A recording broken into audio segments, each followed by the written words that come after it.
àwọn Yorùbá bọ̀ wọ́n ní pé ọmọ tó níyà òun ò ní sùn òun náà ò ní fojú ba oorun o.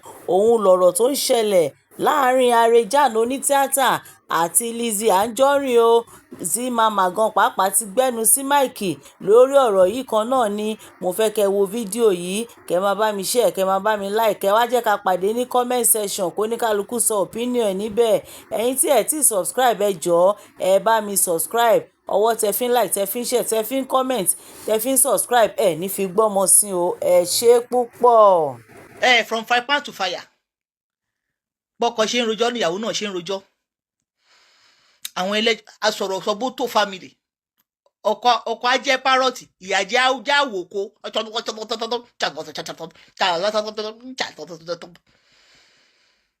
Talkative family. You both fit each other. Ọkọ àárọ̀ òbò ewúrẹ́ Jan, congratulations tẹ́ fi lè lẹ́ o. So bí mo ṣe rí nìyẹn, but tó bá tẹ bá ń wò, tẹ bá ń fi nǹkan tó ń ṣe lórí screen wò, ẹ máa fi pé oníjọ̀gbọ̀n ni no lóòótọ́ ó kọ̀wọ̀ sí. Ẹ máa gbọ́ ọlọ́kọ̀ ń kọ̀rọ̀ wọ̀ sí. Ṣé tí ń gbọ́n sìn? Ó ní ewúrẹ́ Jan kọ̀rọ̀ wọ̀ sí, but ewúrẹ́ Jan lè fi ìwọ̀ sí kó fi lọ ìyàwó oníyàwó. Orí ìwà tọkọ ẹjọ́ burú bí egún tó ń léwèrè. Orí ẹ̀ méjèèjì jọ burú. Ọkọ ẹ lè kọ̀rọ̀ wọ̀ sí bóyá fún ẹ, but ó lè fi ìwọ̀ sí lọ ìyàwó oníyàwó. Kí ló kan ẹkọ ẹ lẹ́nu rírùn? Kí ló kan nínú ìjà Yèyé Mẹ́ṣọ́ àtàwọn tọ́jọ́ ń bára wọn jà? Kí ló kan ọkọ ẹ lẹ́nu rírùn? Kí ló kàn bẹ́ẹ̀? Báwo ló ṣe kàn látijọ́ tí Alákànkẹ́ ti ń sọ̀rọ̀ wọn? Ǹjẹ́ wọ́n dá orúkọ ọkọ ẹ lọ́nà tí ò dá sí rí? Tọ́kọ ẹ bá kọ̀rọ̀ wọ̀ sí kò ní gbẹ́nu rírùn dí ọ̀dọ̀ àwọn obìnrin tó ń jà, ó máa takété ni. Tó o bá lè parí ẹ̀ fún wọn, wàá gbẹ́nu ẹ dákẹ́. Bọ̀ torí pé ọkọ ẹ olófo ni, ó dẹ̀ fẹ́ gbérí. Torí tẹ bá dé YouTube ewúrẹ́ Jan, àgùntàn Jan, bí kí 1000 views kó wo fídíò ẹ̀ more than 1 month, kí 200 views wo fídíò ẹ̀ more than 2 months. Ó wá wò pé tí n bá máa wà fún Lizzy opportunity mà ní. Jẹ́ mọ̀mọ́ lọ ṣe fídíò kí n pọ́n àwo yíyanlé. Màá wá ju òkú bá Lizzy Anjorin, kò dẹ̀ fẹ́ gbọ́ yẹn.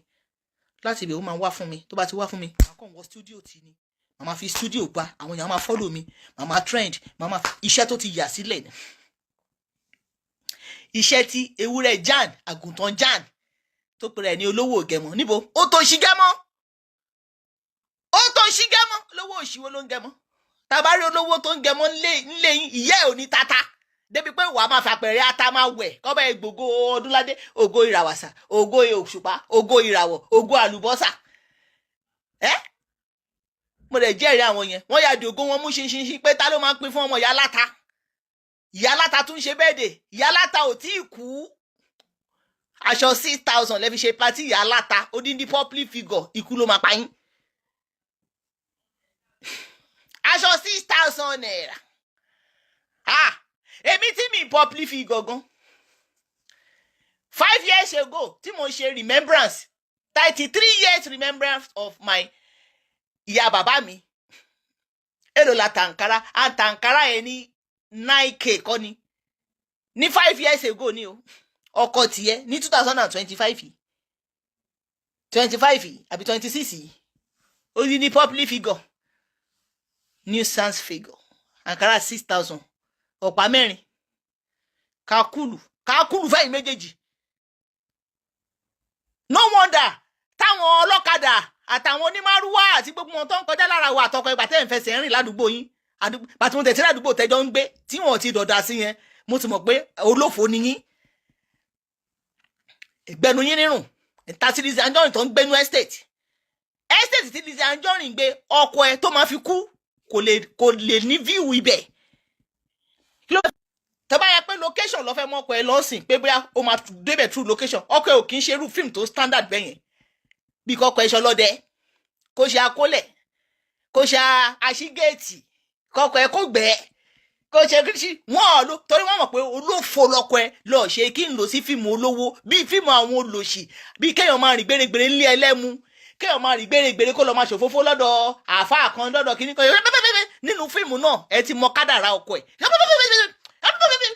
èèyàn ní Sanyẹ̀rì náà Sanyẹ̀rì ṣe fíìmù ó fọ́nì èèyàn ní apá ẹ ti mọ bàbá tó máa ń pè ní apá òun àtàwọn sídí èèyàn ní wọn náà wọ́n ṣe fíìmù wọn fọ́nì ṣùgbọ́n ọkọ ẹ àwòkọ ni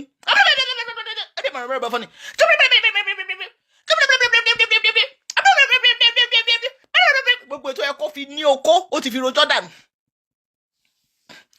gbogbo ètò yẹ kí òtòṣì jan ewúrẹ́ jan tó yẹ kó fi lọ́jọ́ ọ̀la ó ti fi rojọ́ dànù a máa ṣe ni ẹ̀rọ bóyá ọ̀rọ̀ ń jo lẹ́nu ni ọkùnrin for that matter asọ̀rọ̀ sóbótò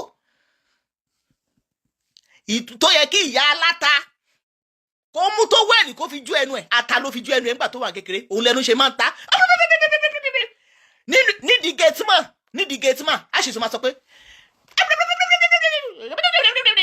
wọ́n á ní ṣífù ti dé sílẹ̀kùn fún ṣífù ẹ wá o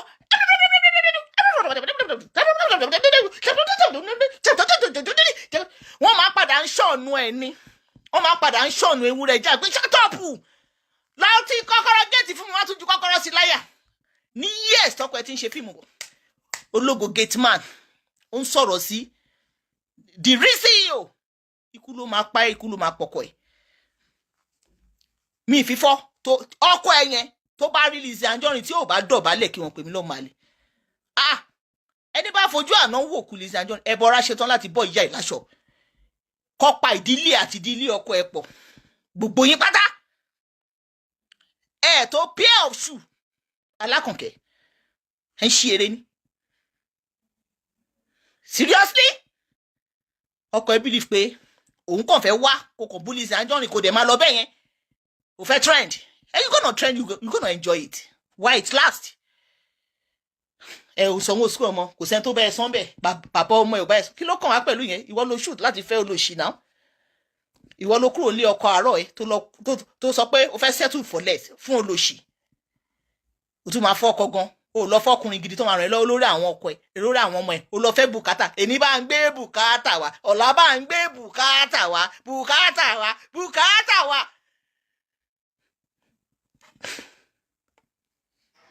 àwọn kan tèmi lè sọ lórí ẹ̀ nìyẹn. ológo gẹ̀tìmá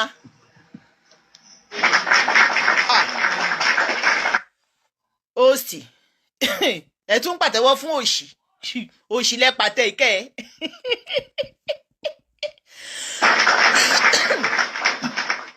orí mi wúwo kéèyàn tó lè rí ìyàwó tó máa wá dúró tán fún ọkọ ẹ̀ báyìí. mo ṣe mọ̀dí tẹ́yìn fi síngù ni ẹ má jẹ́ àlọ́bẹ̀ yẹn kéèyàn lè rí ìyàwó tó máa dúró tán fún ọkọ ẹ̀ ẹ má bínú mo ṣe mọ̀dí tẹ́yìn ò fi ṣe fíìmù mọ́ ẹgbẹ́ ẹyẹlẹyẹ ń wọ́tọ̀ o ẹgbẹ́ ẹyẹlẹyẹ ń wọ́tọ̀ orí yín ò ṣe ní wú.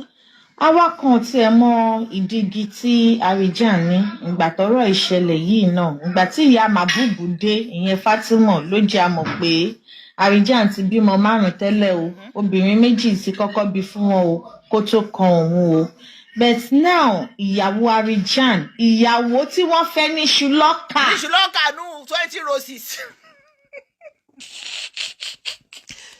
ọlọ́mọdé afẹ́ òṣì àbí àyè bá ṣe pọ́ńṣìlé ìyàwó tó fẹ́ ní Ṣùlọ́kà nínú ẹ fún mi rosy máa rọrùn o. ìyẹn ẹ̀bùn olúwa jẹ́ kó yé wa pé ìgbà t'Àríjàn wà lọ́mọdé lóbìnrin kan bímọ 2 fún wọn wọn ò fẹ́ra wọn. òkè lọ́mọdé àtọmọdé lọ́tẹ̀ tí ń dóbò bọ̀ ìyẹn náà dáa ó rọ́kọ fẹ́ bọ́ bàbá ọmọ ẹ̀ tí ò wà lọ́mọdé tí ò bímọ káàkiri ẹ̀ fìyẹn lẹ̀ bàbá ọmọ ẹjọ́ bàbá ọmọ ìyàwó ilé Àríjàn tẹ́ bá ń wò wá abẹ́yìn family ex husband ẹ̀ kọ̀ǹtàtì wa o olúwa ní òun fi ṣe olúwa ní òun fi ṣe olúwa ní òun fi ṣe olúwa ní òun fi ṣe olúwa ẹ̀yin family ọkọ àárọ̀ ìyàwó ilé Àríjàn tẹ́ bá ní mẹ́sẹ̀gì tẹ́ fẹ́ fún wa ìyàwó náà fẹ́ trendy ẹjọ́ ẹ bọ́ síbí o ẹ pè wá o Ọlọ́run you are cover tẹ́ bá fẹ́ wà anonymous ni tẹ́ bá dẹ̀ fẹ́ wà ní kó go viral Ọlọ́run go viral a fẹ́ mọ nǹkan tó gbé ìyàwó Arejan kúrò nílé ẹ̀gbọ́n yín tó kọ́kọ́ fẹ́ tó bímọ méjì síbẹ̀. A fẹ́ mọ story yẹn. Bóyá àwọn náà ṣolóṣó bí ìyá bá ṣe claim pé Amabubu ṣolóṣó àbí ẹ̀gbọ́n yín ló ṣaburú sí, ẹ jẹ́ ká mọ̀, torí wọ́n ní obìnrin tó ń jà fún ọkọ. A fẹ́ mọ̀ bóyá wọn ọ̀ràn tí jà fún ọkọ àárò wọn lọ́ṣẹ̀ wá ń jà fún àgbébọ̀ ẹ̀dìyẹ tó padà fẹ́. So ẹ̀yin fámìlì ọkọ, ìdílé ọkọ, ìyàwó ilé Arejan, ẹ pè wá o, torí wọ́n ti ní ọmọ yín ò kí ń sanwó skul ọmọ. Wọ́n lọ́mọ yín tó fẹ́, wọ́n ní kò ń sanwó skul ọmọ, wọ́n dẹ̀ ti ní káwọn ọmọ wọn máa pè mọ́. Ẹ jẹ́ ká mọ̀ bóyá wọ́n parọ́ mọ́ ọmọ yín ni àbí wọ́n sọ òótọ́ mọ́ ọmọ yín, ẹ̀yin fámìlì ìdílé ìyàwó ilé Arejan. Ẹ pè wá o. Ẹ pè wá o. Fracas dùn yùngbàyùngbà, ó dùn yùngbàyùngbà. Fracas dùn yùngbàyùngbà o, ó dùn yùngbàyùngbà. Tó bá fẹ́ ṣe fracas, kọ́kọ́ pìpì ẹ̀ lẹ̀ pé àwọn nǹkan máa bọ́ sọnù lọ́wọ́ ẹ̀, wàá tún achieve àwọn kan. So Portable ti ṣe tó àti jẹ́ kí oríṣiríṣi nǹkan bọ́ sọnù lọ́wọ́ ẹ̀ torí pé ó fẹ́ trend, kò sí wàhálà. Fracas dùn gan. Àwa ìta wà nú ẹ̀ yìí ta ti ṣe rí tẹ́lẹ̀tẹ́lẹ̀, ó láwọn nǹkan tó bọ́ sọnù. Ó láwọn nǹkan tó bọ́ sọnù. Àwa ti sacrifice nínú ẹ̀. Ṣó tiẹ̀ a ti sacrifice àti ní crocodile skin. Crocodile skin. So sí ti Portable fẹ́ enjoy ẹ̀, ẹ jẹ́ kó enjoy èrè àti òṣì nínú fracas náà. Ẹ̀yin ìdílé ọkọ tí ìyàwó ilé Arejan tó ti fẹ́ rí tẹ́lẹ̀, àmọ́ láwọn tí ò gba tiẹ̀ ń bẹ̀, ẹ pè mí tẹ́ bá fẹ́ owó màá fún yín. Àwa need information. Ẹjọ́ là ń jẹ ń bí. Òṣùpá ló sọ bẹ́ẹ̀, Òṣùpá ní ẹjọ́ là ń jẹ, Bàbá Súlíyà ẹjọ́ là ń jẹ. Àtúntì gbẹ́jọ́ kaná tẹ́jọ́ bá ti wá jìnnà. Tẹ́jọ́ bá jìnnà ó ti dóúnjẹ etí nìyẹn. Àgàgà fẹ́ ní tí kì í gbọ́ràn tó létí ikún. Bí ewúrẹ́ Jan, àjẹ́ ń bẹ̀ á fún ìyàwó ẹ̀ jẹ. Òṣùpá ló sọ bẹ́ẹ̀. Ẹjọ́ là ń jẹ ń bí. Àti gbẹ́jọ́ kaná ó ti jiná. Àgàgà ewúrẹ́ Jan tí ò ń gbọ́ràn tó létí ikún, wàá jẹ́ ń bẹ̀ wá fún ìyàwó ẹ̀ jẹ. Nonsense and ingredient. Lórí cyber yìí. Nago o ẹ máa enjoy fracas, ìyàwó wá di speaker. Ẹ̀yin ìdílé ìyàwó ilé Arejan tó ti fọ́kọ. Ẹjọ́ ẹ pè wá, wọ́n ti bú ọmọ yín, wọ́n lọ́mọ yín ò rówó school san. Ẹ pè wá o. A fẹ́ mọ ìdí tó fi kúrò ní ọkọ. A fẹ́ mọ ìdí tí ó fi kúrò níbi tó bímọ méjì sí, tó wá fi ń gbèjà òtòṣì Jan. Mi ò fẹ́ play kíní ẹ̀ púpọ̀ jù. Ìyá Amabubu, ẹ jẹ́ ká máa play lọ kí tó gbé Amabubu wá. Ó ní lẹ́yìn yẹn another one náà bí ṣe mẹ́ta fún wọn. Ìyẹn náà. Ó ní Arejan ò ṣe ìyàwó lórí wọn o. Okay. Ìyá Amabubu tó jẹ́ Fatima ta ẹ̀ṣẹ̀ rí báyìí tápà. Ìyàwó tún jóyè wá pé Arejan ò ṣe ìyàwó fún yẹn náà o. Okay, ìwọ ló ṣe ìyàwó fún. Ó ní òun ni. So gbogbo àwọn tí wọn tí ìbímọ rí síta tí wọn jẹ́ single mother rí tó yẹ pé ọkọ Arejan ló máa kọ́kọ́ bímọ fún, kò ṣe ìyàwó fún, gbogbo wọn ò dá. Gbogbo àwọn èèyàn wá fòbò ṣe sọfẹníà, bọ́ ti wá délébọ̀ tó ti bísun tó ti bí wàlẹ̀ síbì kan lọ́ṣẹ̀ wá ṣe ìgbéyàwó fún torí òbò ti expressions. Okay o, à ń gbọ́ o. Ìyàwó tí wọ́n fẹ́ ní iṣu lọ́kà, so àti clear ibẹ̀ yẹn ná. Okay o. Ẹ̀bùn Olúwa jẹ́ kó yé wa wípé ọmọ méjì lòun náà gbé wọ ilé Arejan. Arejan dẹ̀ dà wọ́n pọ̀ mọ́ mọ́tò. Okay now, Arejan bí. Ó dà wọ́n pọ̀ mọ́ mọ́tò. Ó ti yé wa. Ní original àwọn ọmọ tí ẹ wà ń ta, ìyí tó bí mẹ́ta fún ọmọ ẹ wà ń ta kò lọ dà pọ̀ mọ́ mọ́tò. Ìyí tó bí méjì kò rówó school ọmọ san. Ìyá Amabubu tó tún bẹ́yàn kan wọ́n sanwó school. Ó máa ní kó má pè wọ́n mọ́ ni. Bọ̀tọ̀ ọmọ tó gbé wá láti tàwọn bá ẹ̀ ń tọ́. Okay, ó ti jẹ́wọ́. Ṣé níbi tá ti ń tọrọ róòsì? Tọkọ ẹ tí wọ́n fi tó ti ń ba tobìnrin jẹ́, o lè bọ́ta defend ọkọ ẹ, o lè bọ́ta kò ní kọ́kọ́ ẹgbẹ́nu sọ́hùn. Kó má bu obìnrin mọ́ torí bó ṣe ń bú obìnrin ó ń dojú tiẹ̀. Ṣé wọn pé mo sọ̀rọ̀ ẹ fún ẹ lánàá tó ń sọ pé ẹ ò fẹ́ dá sí ìyá ọkọ ẹ ní Lizzy Anjorin jẹ́ àtọkọ ẹ nílé ayé ẹ. Eégún ni yèyé mẹ̀ṣọ́, wọn kì í ṣabẹ́ òkúta. Wọn ò dẹ̀ tán mọ́ ìyá aláta tó ń fi apẹ̀rẹ̀ tó ń fi ń wẹ̀. Lizzy Anjorin ò ń ṣe ìyá ọkọ ẹ o. wá ìyá ọkọ ẹ síwájú, ẹ má kó òṣì wá ran Alákànkẹ́ torí nídìílé ọkọ ẹ wọn kò sólóríire ń bẹ o. Tá a bá rí olóríire kan nídìílé ọkọ ẹ á ti pe ọkọ ewúrẹ́ jẹlẹ́jẹlẹ́ àgùntàn jẹmọjẹmọ á ti pè sáàkíyèsí pé má débẹ̀ yẹn o torí wọ́n mọ ọ̀nà àti là, wọ́n mọ nǹkan tójú ń rí kéèyàn tó là kí Lizzy Anjorin tó kojọ nonsense àyíngidẹ. ìbọn 5 kó tó mìtìyà Màbúbù. ọmọ méjì wà lọ́dọ̀ ìyá tó bí Arijan. Ṣọmọ méjì bá wà lọ́dọ̀ ìyá tó bí Arijan nínú ọmọ Arijan, ṣé mọ̀ pé Arijan ló ń gbé bùkátà àwọn lómìnir. Now ṣe rí òsì ẹ má bínú o, mi mọ̀ bóyá ẹ lọ́kọ ńlé, mi ò wá fún òsì o, ṣùgbọ́n ẹ ti ṣe fíìmù rí náà. ṣó yín ó ń fà bí ìgbín o, bí àtọ́yọ̀ ní kárí àyín ṣe ń fà. òsì ẹ má bínú, òsì yìí wọ́n ń fà o, mo ṣe mọ̀dí tí kárí àwọn fi ń fà ni. ọ̀nàrẹ́bù olórí burúkú ni ìyá tó fòbò òṣì bí ẹ o, ó máa ṣòfò dànù.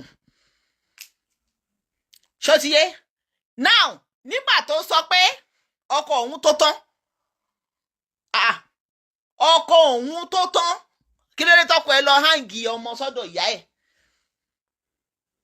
ọkùnrin tó bá tó tán tó fọ̀ tó nìkan náà kò ní sọmọ ẹ̀ kọ́kọ́ ń ta, wọ́n máa ń wà ní àkàtà wọn ni torí pé ọkọ ẹ òtòṣì jáàn ó yà kọ́ wọn lọ sọ́dọ̀ ìyá kí ìyá máa bọ́.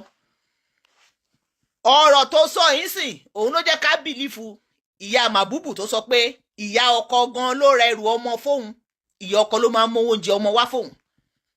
ìyá Màbúbù ẹ jẹ́ ń gbé yín sókè, mi ìfẹ́ go deeper kí n má lọ ta sí host torí host ò wá fún wa. AI da send request, I am Tiwa Tope, ẹ̀yin má worry, mo ṣì máa bá yín sọ̀rọ̀. AI da, are you there? AI send request. gbogbo ọkùnrin tó nífọ̀ tó lè kánná tó fà tọkọ ẹ lè tọ́ àwọn ọmọ tí wọ́n kó wá, ṣùgbọ́n wá kó àwọn ọmọ tó fi okó ẹ̀bí ó lọ kó wọn fún ìyá ẹ̀, ó wá ní ọkọ ẹ ló ń bẹ́ẹ̀ ń tọ́ àwọn ọmọ tí wọ́n kó wá. You dey meant ọ̀dẹ̀ lẹ́rù bí ẹ̀ ń sọ̀rọ̀ fún ni. ẹ gbà mí kẹ́ ẹ ṣe èèyàn máa ń fi tiẹ̀ lẹ̀ ṣọ́ọ̀yàn ni. àwọn ọmọ tí wọ́n fi òbò bí fún wọn tó ti bí kó tó fẹ́ àgbébọ̀ ẹ̀dìyẹ yìí ó lọ kó yẹn sọ́dọ̀ ìyá ẹ̀, but àwọn ọmọ tí àgbébọ̀ ẹ̀dìyẹ yìí kó wá ọkọ ẹ̀ báyẹn ń tọ̀ yẹn come of it, wàá níwọ̀ ló ń tọ́ àwọn ọmọ tó kó wá, ìyá ọkọ ẹ̀ ló ń tọ́ àwọn ọmọ tó ti bí fọ́kọ ẹ̀. ó lè máa bọ́ àwọn ọmọ ọkọ ẹ̀ kó tún máa bá àwọn ọmọ ẹ̀ lọ́ọ́ fi àwọn ọmọ méjì sọ̀kò àṣetánì sọ́dọ̀ ọmọ mọ́. AI dà. Okay. ìyá Màbúbù o, ẹ ṣó yìí o, ìyá Màbúbù ti dé, ìyá Màbúbù ẹ ṣàwò dàn síbẹ̀. Facebook ẹ ṣó yìí o, ìyá Màbúbù wọn ti parọ́ mọ́ yín, mo dẹ̀ mọ̀ pé gbogbo interview mo send sí ẹ ti wò. wọ́n ní ẹ fẹ́ bá wọn dó ọkọ wọn èébì tẹ́bì kalẹ̀, wọ́n lè fẹ́ jẹ èébì, ajá nìkan mo mọ̀ kó má padà sí di èébì ẹ̀, ṣùgbọ́n ẹ kì í ṣajá. so ìyàwó lé wọ́n lè fẹ́ bá wọn fẹ́ ọkọ wọn lọ́yìn sọ fún yín pé kẹ́ mọ́ ọmọ wá pé wọn ò lè ṣí ẹ bíntí lóko tẹ́ ẹ sọ fún wa, wọ́n ní wọn ò lè ṣí ẹ pẹ̀lú yín pa àwọn láwọn. so kí ló ṣẹlẹ̀, ṣàlàyé gbogbo àwọn nǹkan tí ó wà nù yín tẹ́ ẹ tí ì sọ. ẹ mọ̀ pé mo mọ̀ pé ẹ̀ ń gé ọ̀rọ̀ sọ torí ọjọ́ ọ̀la ọmọ yín, bọ̀ níbi tọ́rọ̀ dé yìí àwọn eléyìí ò kọ̀ kí ti yín bàjẹ́. ẹ sọ gbogbo ètò bá máa fọ́ lójú kó fọ́ lójú. à ń gbádùn yín bẹ́ẹ̀ yìí bó ṣe ń gbádùn sìgá.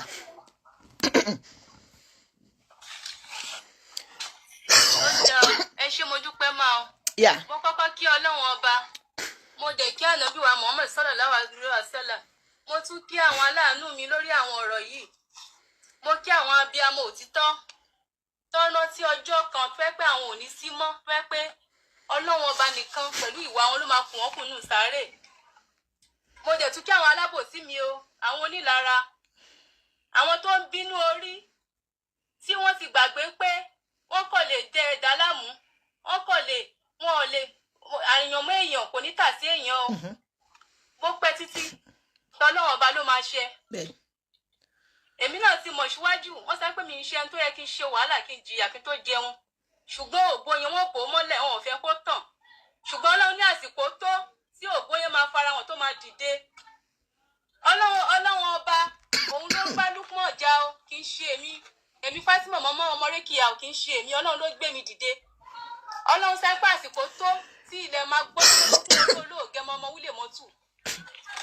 Mo wá bẹ̀rẹ̀ ọ̀rọ̀ mi lórí ọ̀rọ̀ tẹ́ sọ ẹ̀bùn olúwa kí ló ń pè ẹ́ àbí kí ló ń pè ẹ́ point of correction.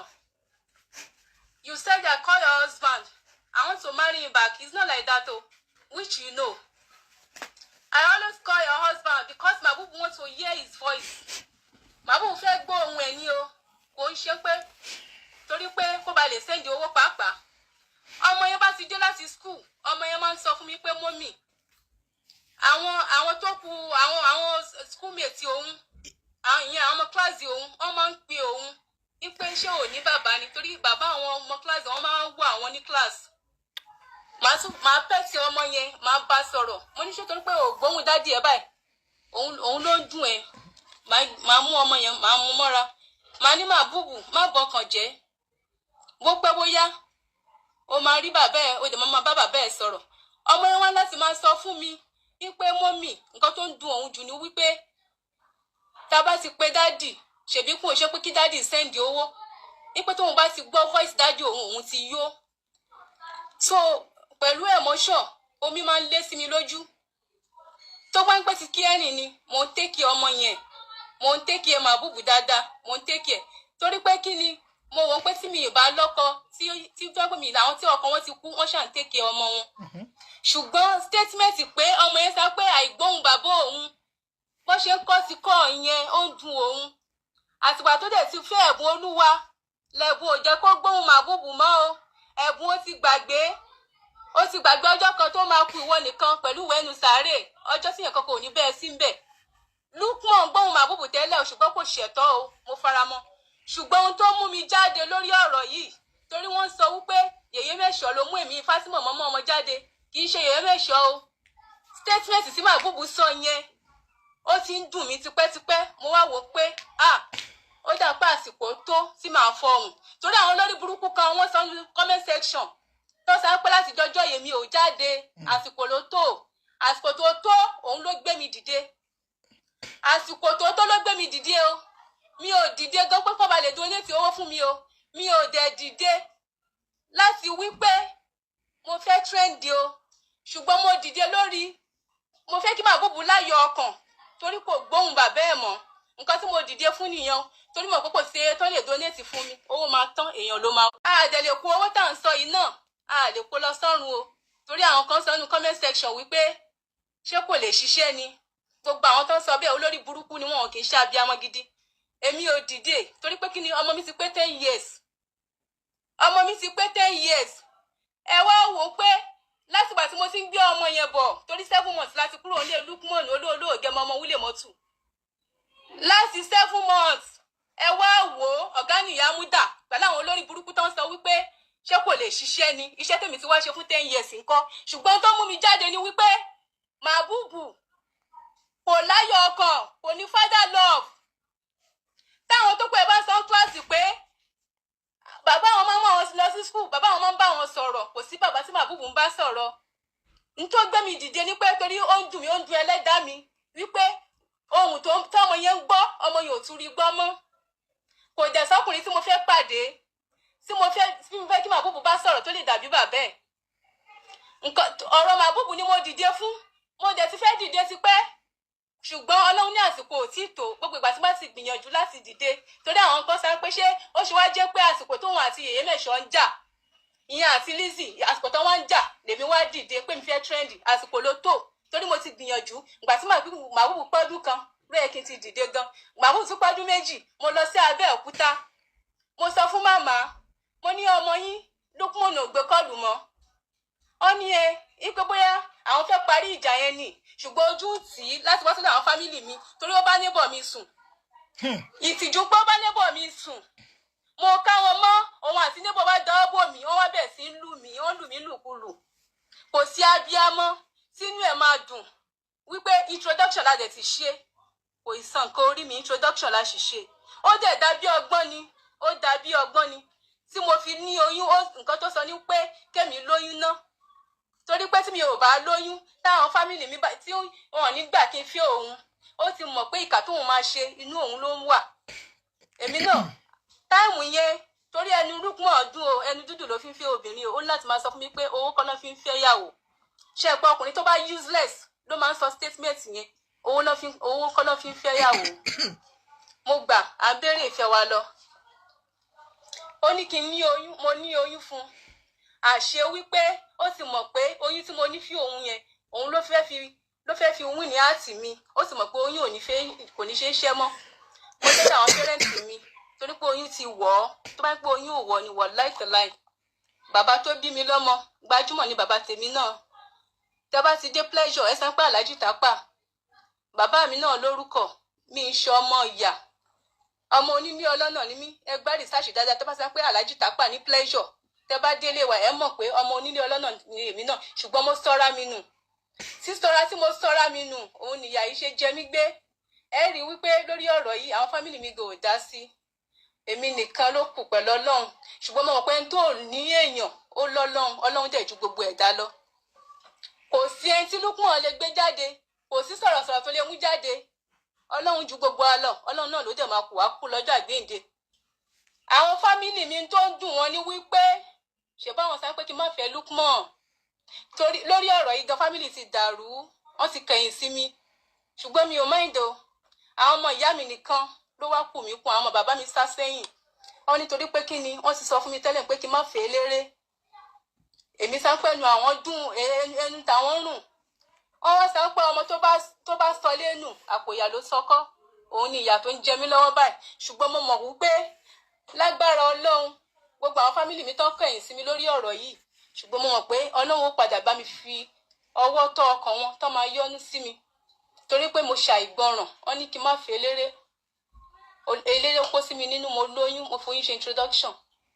mo bẹ̀ àwọn fámìlì mi létà ìgbà tí Lukman wá bá neighbor mi sùn tí Lukman bá neighbor mi sùn tí mo ka mọ́ pẹ̀lú neighbor mi yẹn ìyá Fàyè náà máa gbọ́ gbogbo nǹkan tó dá sílẹ̀ o ìyá Fàyè single mother ni o ó bímọ méjì ọkùnrin ọ̀tọ̀ọ̀tọ̀ ni ìyá Fàyè bímọ fún ìyá Fàyè wá dalé mi rú nígbẹ́jọ́ náà lọ́hùn létà ìgbà tí Lukman fẹ́ mi ni mo padà mọ̀ pé Lukman ò tiẹ̀ lówó lọ́wọ́ ṣùgbọ́n kò ṣe ń san lé mọ́ èmi ọmọ nílé ọlọ́nà mo wá fẹ́ Lukman wá lù mí ìgbà tí mo bímọ tán táìmù tí mo lóyún gan Lukman kò rí ẹrù ọmọ rà ìyá rẹ̀ ló rẹ́ ẹrù ọmọ gbogbo ìyẹn mo ṣáà wò pé ìwọ Ọlọ́run ṣé mi ti ṣe léyà báyìí mi ì dẹ̀ bímọ rí láyé mi òun ni ẹni tí mo bímọ fún mo fi títóbi àlùkùránì búra mo fọjọ́ tó máa kó èmi nìkan nu sàárè ni mo fi ń búra tẹ́nìkan kò ní bá mi síbẹ̀ òun ni mo fi ń búra tóun fún ara ẹ̀ dẹ́ mọ̀ pé mi ò bímọ rí ó ti wá òun pé mo ti ní oyún agbára ti wà lọ́wọ́ òun oyún mi pé 8 months Lukman wá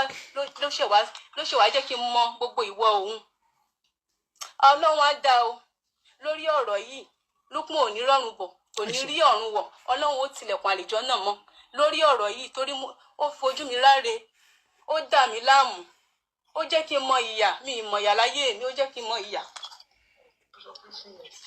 ẹ̀bùn tiẹ̀ olórí burúkú ara ẹ̀bùn olú àbí kí ló ń pè ẹ́ gbogbo ìgbà tó fi fẹ́ Lukman ò mà tí ì ju 2 years lọ kò tí ì ju 2 years lọ tábàkà nísìn èmi tí mo ti kúrò lé Lukman olóògẹ ọmọ wílé mọ́tù ó mà ti di 10 years tí mo ti kó kúrò èmi ò mà bímọ rí ìwọ mà ti bímọ méjì síbì kan ọ̀rọ̀ yìí gan tú àṣírí gan ojú tí mo ti ẹ̀ fi ń wo ẹ̀bùn tẹ́lẹ̀ ní pé bóyá ẹ̀bùn go ò bímọ rí ẹ̀bùn wá kó ọmọ méjì wá fẹ́ Lukman wá ń tọ́ máa lè ọmọ tó wá dọ́mọ ọkọ gan wà ń ta Lukman ìyẹ́ pọ̀ o lọ́dọ̀ Ọlọ́run o ó wá fi olú ọmọ sílẹ̀ síta mo wá ń dààmú ká lémi tèmi ò bímọ rí ẹni tó wá bímọ rí tó kọ́ ọmọ méjì wá ó wá ń tọ́ ọmọ àlè DNA test yẹn mi gan nídẹ̀ mo ní jíjẹ́ DNA test yẹn o tí a bá ṣe DNA test yẹn àbòsí ti wọ̀ ọ́ torí ó ṣọ́ fún èmi ipe gbà tí mò ń fẹ́ Lukman ọkùnrin kankan ò gbórí tèmi o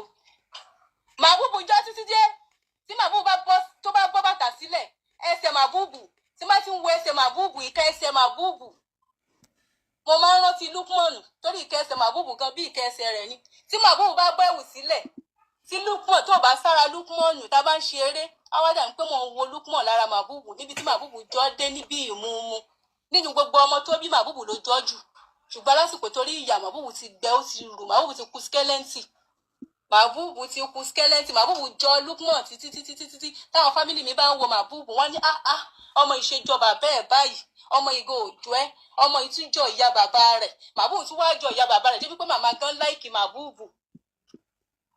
Ẹ̀gbọ́n olórí burúkú ààrẹ ìwọ wá ń pè mí, ó wá ń pè mí, ó ń pè mí, ó ń bẹ̀ mí sọ̀rọ̀, ó wá ń sọ wípé ìwọ fẹ́ ká yanjú ọ̀rọ̀ yìí nítùbí ìnùbí, ó tún wá ń lo voice, ṣebí ẹni tó bá ń bẹ̀bẹ̀ pé ká parí ọ̀rọ̀ nítùbí ìnùbí pẹ̀lẹ́ lákọ ó lábo, ó tún wá ń lo kọ̀mántò bá fi bá mi sọ̀rọ̀, ó ti ń wọ̀ ń pé bóyá ojú mi tutù, mo wá ṣòro ṣẹ̀, gbogbo ẹni tó ò bá kí ń bínú, ẹni tí ò bá kí ń bínú ó ṣòro ṣẹ̀, ẹni tó bá dẹ̀ kí ń ṣèyàn ó ṣòro ṣẹ̀. Àkáǹtì wọn nìyẹn, àkáǹtì ya Màbúbù nìyẹn tí bá fẹ́ bá wọn fowó sí. láì tí wọn lo ní láti pè mí gan, èmi àti òní business. Ya Màbúbù ẹjọ ẹ dúró Ya Màbúbù ẹ bá mi kọ́mẹ̀ntì account number Ya Màbúbù àwọn tó bá ṣe fẹ́ ràn wọ́n lọ́wọ́ because we have a long way to go. Ẹni tó bá mi fẹ́ bá wọn ràn lọ́wọ́ ẹ bá mi fi account number Ya Màbúbù síbẹ̀ ó yá à ń gbọ́ yín. Ẹ̀bùn olúwa ò ní right rárá, tó bá mọ òfin ò ní right. Èmi àti Lukman lájọ lọ́rọ̀ abọ̀sibọ́sí, you are very rude and you are stupid. So you to call me that you want to talk to me, you didn't supposed to call me. In fact, ó ṣe mistake gan in a very big way. Ìyálé ẹ̀ mo ti jẹ́, kábáníkà kò sí kó jù mí lọ́gán, ìyálé ẹ̀ ni mo jẹ́. Ìyálé ẹ̀ ni mo jẹ́, orí mi fín. Kódà kí n jẹ́ ọmọ 18 years, ẹ̀tọ́ ẹ̀ ò pè mí rárá tọ̀. Ó sì sọ pé bó ṣe wà ẹ́ gan, tí n bá fẹ́ rọ́pò ẹ̀ gan, tí n bá fẹ́ sọ̀rọ̀ gan, o rude torí o respect mi. After all, pé mo ṣì wà nílé Lukman gan ni, kò sí, kò járúgbó gan.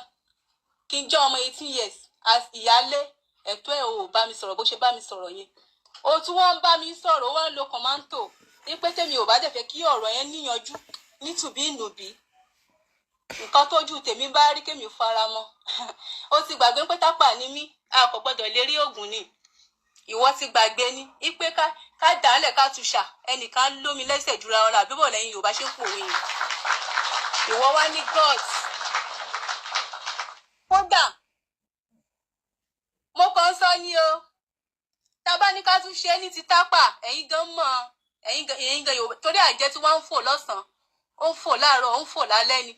Àwọn bàbá mi, nǹkan tí Lukman fi jẹ lọ lára mi ní wípé ó fẹ́ kí n fẹ́ léré, wọn ò dẹ̀ fọwọ́ sí fífẹ́ mi àti ẹ gan, ní tó fi ń yọ̀ nìyẹn. Tó bá ń pọ́wọ́ fọwọ́ sí ni ìwọ, wọ́n dí ẹ mọ́lẹ̀, kò síbi tó ń lọ mọ́. Ta ló máa fẹ́ tápà tí ó mọ̀ rí bọ́? Èmi ló yẹ kí n ṣe wọ́n lé ẹ̀ kí n máa control live ẹ̀. Ṣùgbọ́n torí pé wọn ò fọwọ́ sí wọn wulẹ̀ fẹ́ kí n fẹ́ ẹ gan tẹ́lẹ̀, òun ló ṣe ń ṣe bí olórí burúkú.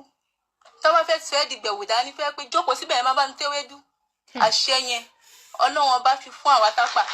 Tẹ́yìn ò bá gan tẹ́ mọ̀. A mọ̀ lára dáadáa. Ṣùgbọ́n bàbá tẹ́mi wá ní àlìkúránì nísìn, àlìkúránì máa aláàjì ń sìn. Ọ̀rọ̀ ẹ̀ dùn aláàjì ìgbà tí mo ká ìwọ àti neighbor mi torí mo lọ ṣerun ní o. Ó ní kí n ṣe Ghana weaving, mo wá ṣe fixing. Ẹ dẹ̀ mọ̀ pé Ghana weaving máa ń pẹ́, fixing ò kí ń pẹ́. Torí pé mo tètè dé, mo wá bóun àti fàyè. Girlfriend oníyé, àwọn ọmọ mi fọ́ọ̀mù lọ́mọ wá gbà torí 3 bedroom flat là ń gbé. Fọ́ọ̀mù lọ́ wá gbà o. Àwọn ọmọ yẹn máa wà lórí bẹ́ẹ̀dì. Ìgbà tó 2:00 èmi ọmọ mi tẹ́lẹ̀ tí ń gbàlejò òru. Àwọn ọmọ bíi 20 years 25 years wọ́n fẹ́ join theatre. Lukman ní yàrá kan tó máa ń fi wọ́n sí òru lọ́ máa ń dé. Àṣé ó ti ní déètì, ó fojú mi rí o, ó fojú mi ráre. Ẹ sọ gbogbo ẹ. Ọlọ́run fìyà jẹ Lukman kọ́lọ́n jó orí ìjọba ọ̀run wọ̀. Àwọn ìtẹ́ bá rántí ẹ bá wa sọ. Ó máa ń ṣe oríṣiríṣi. Àwọn mẹ́ta ta kúrò nílé ẹ̀, mo ṣe mọ̀ pé àwọn mẹ́ta gan la níwà. Ẹ gbá rìsáàṣì sọ̀rọ̀ mi dáadáa. Mo mọ bó ṣe ń ṣàpọ́nlé èèyàn, mo ní respect, mi lè sọ̀rọ̀ ẹnu mi tán, ìwọ ló là mí lóhùn. Àwọn fámìlì mi gan gbà tí mo kúrò nílé ẹ̀ gan, wọ́n nígbà wo ni mo dé ẹni tí ń sọ̀rọ̀ báyìí. Torí èmi gan ti ń sọ̀rọ̀. Àwọn fámìlì mi níyà eléré tó lọ fẹ́ gan Lukman ti lẹ̀ ẹ́ lóhùn. Ngbà tí mo wá sunkún lọlé, ibi tí mo bọ́rọ̀ mi dé lẹ́ẹ̀kan, ngbà mo sunkún lọlé ngbà tó lu ìpẹ́ lálẹ́. torí Èkó làwọn pẹ́rẹ́ǹtì mi wà Abẹ́òkúta ní Lukman wà ngbà tó lù mí yẹn bí mo ṣe lọ́wọ́ mọ́tò nìyẹn mo dẹ̀ kó gbogbo aṣọ màmá wúwo náà 7 months màmá wà lẹ́yìn mi ó tún ti gbàgbé torí òbò Ìyá Fàyè tó dó ó ń lù mí Ìyá Fàyè náà ń lù mí Lukman ń lù mí bẹ́ẹ̀tì Ìyá Fàyè mo ṣáà dé yín mọ́ Ìyá Fàyè mo dẹ̀ fa okó Lukman pẹ̀lú okó kékeré yẹn mo fà á díẹ̀ lókù tí màá fà á já mo wá fọkó ní yé èmi mọ̀ pé ó ṣáà ń pariwo yé. òun náà kàn fa mo lè fẹ́ fa okó òun já. mo ṣáà sunkún mo lọ́wọ́ mọ́tò bí mo ṣe délé àwọn fámìlì mi ní kí ló ṣẹlẹ̀ mo ṣàlàyé gbogbo ohun tó ṣẹlẹ̀ mo ní girlfriend ò ní iye tó ń gbé wá jù ní pé neighbor mi tó bá sùn kò sí ẹni tó máa gbà kò sí obìnrin tó tutù jù wípé neighbor kí ọkùnrin ọkọ èèyàn kó bá neighbor èèyàn sùn kò sí kéèyàn jẹ́ odi àfọ̀húnjọ́ náà mo fọ̀húnjọ́ náà mo sọ̀rọ̀ mo sunkún ṣùgbọ́n mo ṣàyẹn pé mo lọ oko rẹ̀ mo sì gé Ìyá Fàyè jẹ mo sì kúrò Èkó s'Abẹ́òkúta ò jìnnà bí mo ṣe bínú lọlé tí mo bínú àwọn fámìlì mi ní àwọn tó dùn mọ́ pé kí n fi ẹ́ tẹ́lẹ̀ ńṣe ni àwọn kan rẹ́rìn-ín wọ́n fi mí ṣe ẹ̀yẹ mo ṣe ẹkún yìí pọ̀ mo ní ó mà ṣe ó mà dá kọ́ mọ́ gbọ́rọ̀ sóbì lẹ́nu o kí tí wọ́n fẹ́ ẹni tó fẹ́ kí n fẹ́ wọ́n wá fi mí ṣe ẹ̀yẹ inú àwọn kan dùn pé òun náà ṣe sí lẹ́yìn mi lórí ọ̀rọ̀ yìí ṣé wàá fẹ́ gbọ́ àtìgbà yẹn bí mo ṣe dálé mo ṣú sẹ́pọ̀ nìyẹn lọ́dọ̀ àwọn fámìlì mi mo wá wà ń bẹ́ẹ̀ mo wà lọ́dọ̀ àwọn fámìlì mi fún 2 years wọ́n máa fọwọ́ gbá màbúbù wọ́n máa ní tí màbúbù bá tọ̀ sílẹ̀ báyìí wọ́n ní ẹ̀rí wọ́n kọ̀ gbá màbúbù ni ọ̀rọ̀ tí mò ń sọ ìyá àwọn fámìlì mi náà wà láìfù báyà máa gbọ́ kò ní dá fẹ́ni tó bá parọ́ ó wà gbá màbúbù ọmọ Pọ́tébù ọmọ bàbá òṣì